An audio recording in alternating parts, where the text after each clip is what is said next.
The man at the microphone didn't look lost. He didn't look afraid either. He stood straight, shoulders squared out of habit, eyes forward as if he'd done this kind of thing before. But something about the way his jaw tightened gave him away. This wasn't routine for him. This mattered. The clerk read the charge. A parking violation. $50. A few people in the room shifted, already deciding this would be quick. Small fine. Small case. Over in minutes. Judge Frank Caprio looked up. He didn't say anything at first. He studied the man in front of him. Not the paper. Not the screen. The man. The way he kept his hands still. The way he waited without slouching. The way his eyes stayed level, even as his breathing slowed. "Sir," the judge said calmly, "before we go any further, are you all right?" The question landed softly, but it changed the air. The man nodded once. "Yes, Your Honor." But his voice didn't match the word. It carried weight. Control. The kind that comes from years of holding things together. Judge Caprio leaned back slightly, then forward again. He had seen thousands of defendants. Nervous teenagers. Angry drivers. People full of excuses. This man wasn't any of those. "You can relax," the judge said gently. "You're not in trouble here." The man's shoulders lowered just a fraction. Not relief. Permission. Around them, the courtroom quieted. Conversation stopped. Even the people waiting there turned began to watch. Judge Caprio glanced at the file again, then back up. "This ticket," he said, "is minor." He paused. "But you don't look like someone who treats responsibility lightly." The man swallowed. For the first time, his eyes flickered down. Just for a second, something had surfaced. Something small, but unmistakable. Judge Caprio noticed it immediately. "And before we talk about fines," the judge added, his tone still warm, "I want to understand who I'm speaking to." The man drew a careful breath. Because somehow, in the space of a few quiet seconds, a $50 parking ticket had already become something else entirely. The man's name was Daniel Hayes. He stood at the podium with the same quiet discipline he'd brought into every room for most of his adult life. Not stiff, not rehearsed, just steady. The kind of steadiness that comes from learning early on how to keep control when things don't go as planned. Judge Caprio glanced at the file again. "Mr. Hayes," he said, "tell me what brings you here today." Daniel cleared his throat. "I parked in the wrong spot, Your Honor. No excuses. No deflección." "It was early," he added. "I didn't see the sign. That's on me." Judge Caprio nodded slowly. "Where were you going?" Daniel hesitated, just a moment longer than necessary. "Physical therapy," he said. "Across the street from the garage." That pause didn't go unnoticed. The judge leaned back slightly. "How often do you go?" "3 times a week," Daniel replied. "And you missed a session today?" Daniel nodded. "Yes, sir." The courtroom remained quiet, but something had shifted. A few people in the gallery looked up from their phones. The exchange was simple, but it carried weight. Judge Caprio studied Daniel more closely now. The faint stiffness in the way he stood. The way he shifted his weight carefully, favoring one side without making it obvious. "You work?" the judge asked. "Yes, Your Honor." "What do you do?" "I manage inventory at a hardware supplier," Daniel said. "It's mostly desk work now." "Now," the judge repeated gently. Daniel offered a small, polite smile. "I used to be more hands-on." Judge Caprio nodded again. He didn't press. "Not yet." "Mr. Hayes," the judge said, "you've had a clean record." "Yes, sir." "No prior violations. No late payments." "That's correct." The judge closed the file halfway. "That tells me something." Daniel's hands tightened briefly at his sides. Daniel exhaled quietly. "Since I got back." The judge nodded once, slowly. "And how long ago was that?"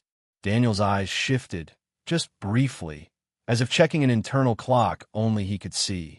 "Long enough," he said. A few people in the gallery exchanged glances. The answer wasn't evasive. It was guarded. Judge Caprio leaned forward slightly. "Mr. Hayes," he said, "you don't strike me as someone who complains." Daniel gave a small, restrained smile. "I was trained not to." That line landed heavier than anything else said so far. The judge paused, then asked, "Does the pain interfere with your work?" "Yes, sir," Daniel replied. "I manage. But some days are harder than others." "And today?" the judge asked. Daniel didn't answer immediately. Today, he said finally, was one of the harder ones. The courtroom stayed quiet, not because anyone had been told to be silent, but because no one wanted to interrupt. Judge Caprio nodded. That explains the parking spot. Daniel's shoulders stiffened slightly. I'm not making excuses, he said quickly. I should have moved the car. I know, the judge replied calmly. I didn't hear an excuse. Daniel relaxed a fraction. Judge Caprio looked at him steadily. Tell me something, he said. When you were serving, what mattered more to you, speed or responsibility? Daniel didn't hesitate this time. Responsibility. And if you failed that responsibility? The judge asked. Daniel's jaw tightened. People got hurt. The words were simple. The implication was not. Judge Caprio absorbed that, then asked, Is that why this bothers you so much? Daniel looked up sharply. I can see it, the judge continued. This isn't about $50. This feels personal. Daniel swallowed. I don't like breaking rules, he said, even small ones. Because, the judge prompted. Because rules kept people alive, Daniel answered. They weren't suggestions. They mattered. Daniel exhaled quietly. Since I got back. The judge nodded once, slowly. And how long ago was that? Daniel's eyes shifted, just briefly, as if checking an internal clock only he could see. Long enough, he said. A few people in the gallery exchanged glances. The answer wasn't evasive. It was guarded. Judge Caprio leaned forward slightly. Mr. Hayes, he said, you don't strike me as someone who complains. Daniel gave a small, restrained smile. I was trained not to. That line landed heavier than anything else said so far. The judge paused, then asked, Does the pain interfere with your work? Yes, sir, Daniel replied. I manage, but some days are harder than others. And today, the judge asked. Daniel didn't answer immediately. Today, he said finally, was one of the harder ones. The courtroom stayed quiet, not because anyone had been told to be silent, but because no one wanted to interrupt. Judge Caprio nodded. That explains the parking spot. Daniel's shoulders stiffened slightly. I'm not making excuses, he said quickly.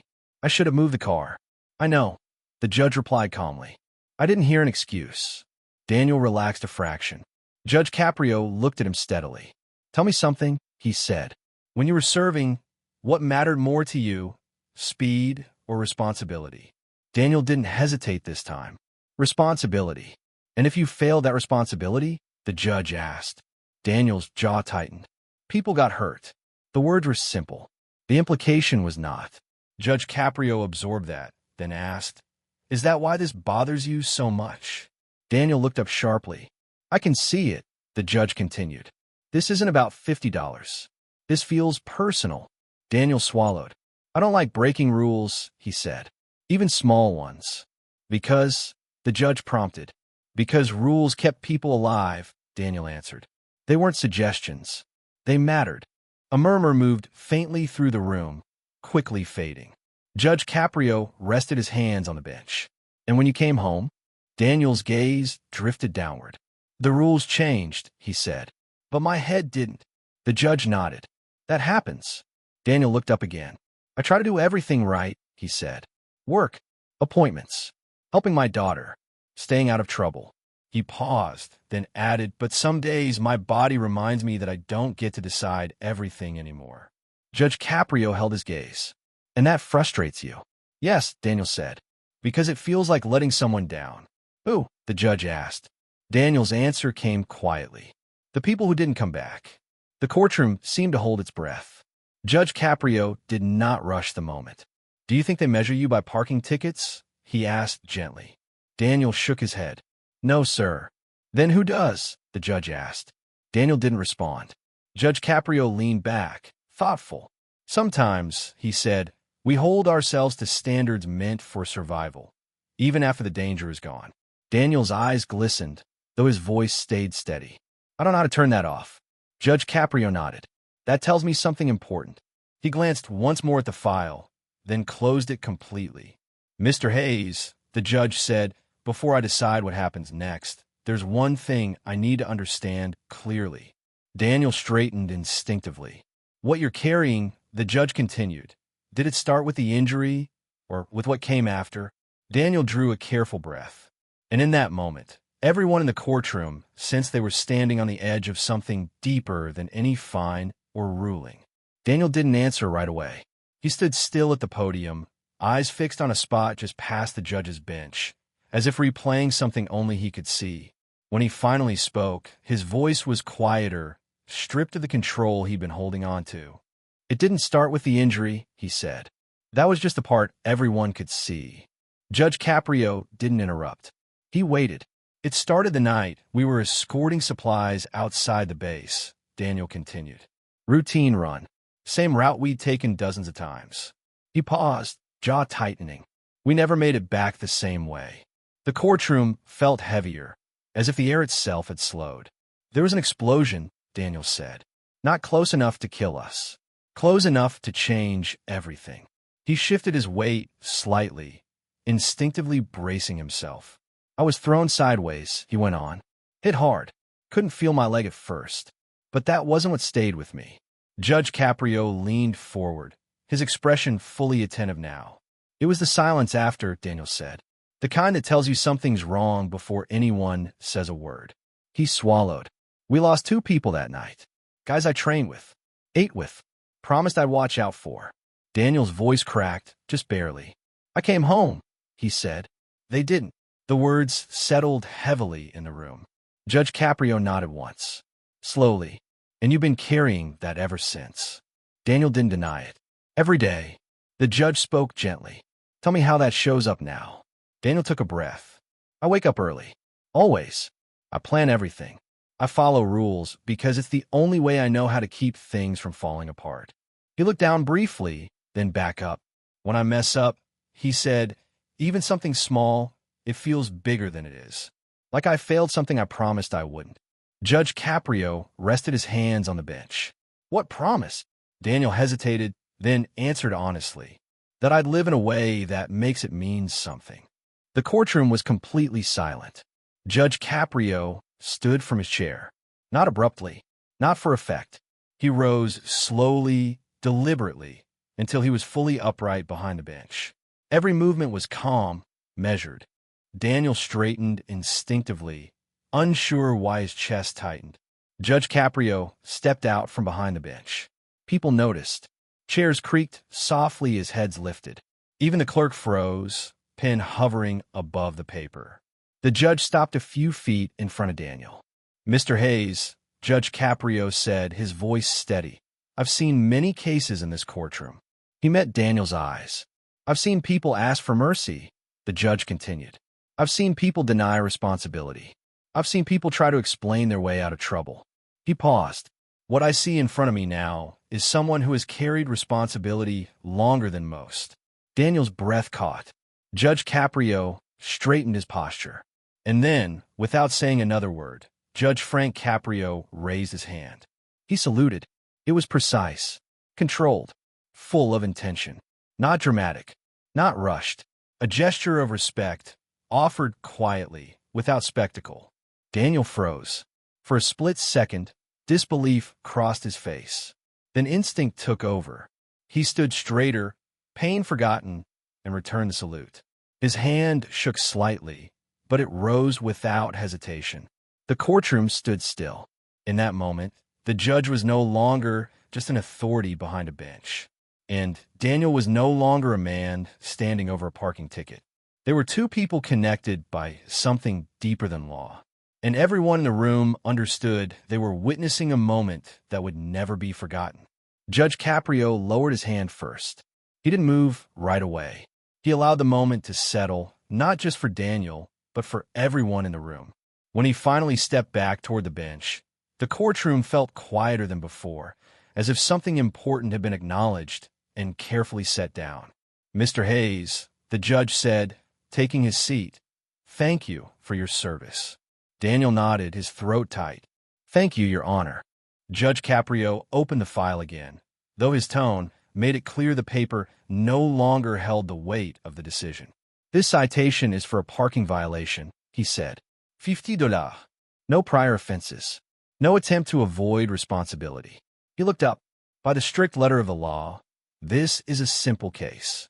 The judge paused. But the law was never meant to ignore the human being standing in front of it. A few people in the gallery nodded quietly. You showed up today, Judge Caprio continued. You didn't make excuses. You didn't blame anyone else. You took responsibility for a mistake that most people would barely think twice about. Daniel listened, shoulders squared but relaxed now. That tells me who you are, the judge said. Not the mistake. Judge Caprio folded his hands. This court is not here to punish people who are already holding themselves accountable. He looked directly at Daniel. The purpose of justice is not to take dignity away. It's to preserve it.